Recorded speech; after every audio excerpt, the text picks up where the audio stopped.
I think we can all agree that the most disrespected position in the NFL is the running back position. And I mean, we saw it this offseason between Saquon Barkley, Josh Jacobs, and Tony Pollard all wanting new contracts. And if you've been paying attention to the NFL offseason, the NFL news, you realize that none of these guys got new contracts. They all got franchise tags. Well, Saquon Barkley kind of got a new contract. He eventually got a one-year, $10 million deal, but I know it's not the contract that this man wants and this man deserves. I know he wants something way bigger than a one-year, $10 million deal, and I know next offseason he's going to fight for it, just like all these other running backs that need contracts. I mean, it's starting to look really, really crazy out here. Josh Jacobs last year led the league in rushing, had a monster year, especially having fantasy last year, and you saw this man went on a monster year. This man was carrying his fantasy teams out here and all around being amazing, and he can't get a new contract from the Raiders. Now, for anyone out here wondering and watching this video why running backs can't get paid and why they can't get contracts, well, I'm gonna break it down for you real quick. I think one of the biggest reasons why running backs can't get paid in the NFL currently is because of lifespan. Their lifespan in the NFL is very, very short. Once they hit those high 20s or especially the 30s, their career just starts falling apart. And we've seen in the past with running backs getting big contracts and just stuff start going downhill very quickly. We saw guys like Le'Veon Bell back in the day hold out and want a new contract for Pittsburgh, and eventually he would get a new contract, not from Pittsburgh though. The New York Jets ended up giving him a huge contract, and after that you can just see his stats and his numbers just started to dip, and Le'Veon Bell wasn't the same Le'Veon Bell that we really saw in Pittsburgh. He wasn't that guy anymore, and now currently Le'Veon Bell is out of the NFL, and he's been out of the NFL for a little bit of a hot minute now. We haven't seen that prime Steelers Le'Veon Bell in a hot minute. Also, like Ezekiel Elliott, this man was on fire his rookie year. He was a super good running back in his prime. Jerry Jones gave this man the bag, and then after that, slowly but surely, he just started to decline, and the contract started looking horrible. At the Cowboys this offseason cut him, and Ezekiel Elliott is currently a free agent. And last year, he did get a ton of touchdowns, but rushing wise, he was looking worse and worse. And of course, Tony Pollard has pretty much took his place in Dallas and been that running back, and him himself can't even get paid by Jerry Jones. And another factor, just to add on to that real quick, is of course with these contracts, it eats up a ton of the cap space. Like in the Cowboys situation,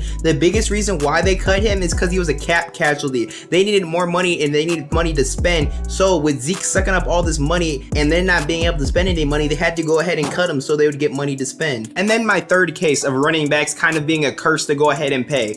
Todd Gurley. This man was looking like a generational running back. He was on fire. He was balling out. He was looking amazing. Honestly, Todd Gurley, even what I saw from Todd Gurley, he was looking amazing. And then the Rams came out and gave him a bet. I'm not going to necessarily say this is Todd Gurley's fault that his career necessarily went wrong and went downhill. It's not necessarily his fault. They found out he had arthritis in his knees, and he just stopped and slowly declined and he had some injuries. He just wasn't the same Todd Gurley. Now, I'm not saying that's necessarily his fault, but it just shows what happens when you pay a running back. For some reason, after a running back gets paid, they're just cursed. For CMC at one point, it was looking like he was a curse after those 2 years he got hurt in Carolina. He started to look like a curse, but now he's hopefully getting his career back on track. Paying a running back at this time is just a very scary thing to do for these NFL teams. I mean, if you're an NFL GM though, can you really blame them? I mean, after seeing what happened to those three running backs I just talked about, would you really be wanting to pay your running back? I mean, what Jim Irsay said about the running backs having bad faith, I mean, he wasn't 100% wrong, but I just didn't agree with it at the time because you have a running back that's coming up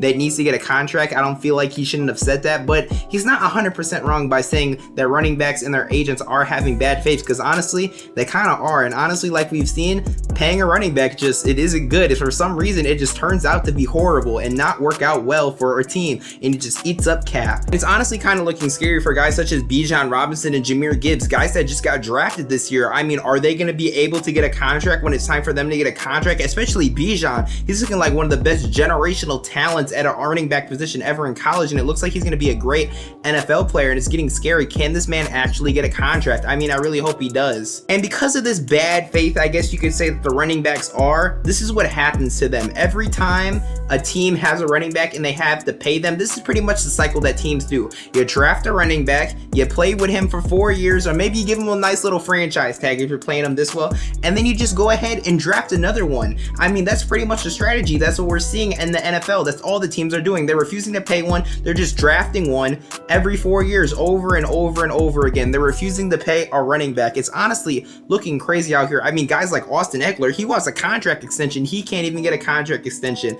things are looking crazy. Now we're at the point where I just broke down everything and the problems with the running back positions. I mean, there is some things I can see that potentially could help and get the situation fixed. Currently, with the Players Association just getting redone and just getting revamped and had some changes, it's not going to be a while before they can do another thing about this. It's going to be a hot minute before changes might actually be able to happen for some of these running backs. I mean, here's some of the things I can think of. I mean, running backs can go ahead and hold out, I guess. I mean, we saw at the beginning of training camp, in the beginning of the offseason, some running backs were like, some are going to hold out. We see that Josh Jacobs is still unhappy. Saquon finally got a contract, but it sounds like if he didn't get one, or I shouldn't say finally got a contract, like I said, he got something, but it sounds like if he didn't get that, he would have sat out. Tony Pollard, I mean, Pollard I don't think is going to sit out just because he fractured his ankle last season in that last playoff game that the Cowboys played in. I think he needs to play just to prove that he is still worthy, and then hopefully Jerry Jones will give him a nice contract. So Pollard getting franchise tag, I kind of understand, but there isn't much. I mean, some people think like maybe the running backs don't cap towards the cap, but I don't really see that being a solution. I mean, there isn't really many things that these teams can do to fix the situation currently, because all the teams are just going to go ahead and think that the running back situation is bad faith. I mean, currently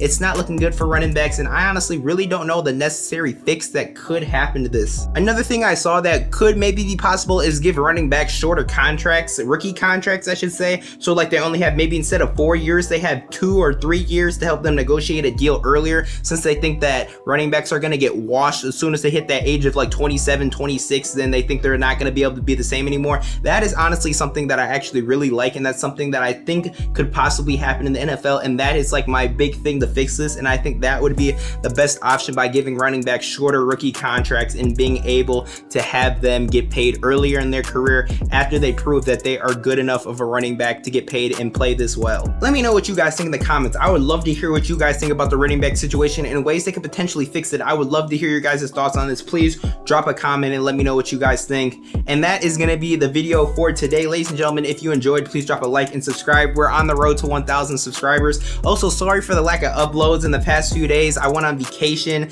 and another vacation. It's just been, I've been kind of busy in my life, but now I think I'm officially back and I'm here to make more content for you guys. There should be some more fantasy football videos coming out and some more NFL videos with the NFL right around the corner. Hope you guys have a nice day. I will see you guys very, very soon in the next video.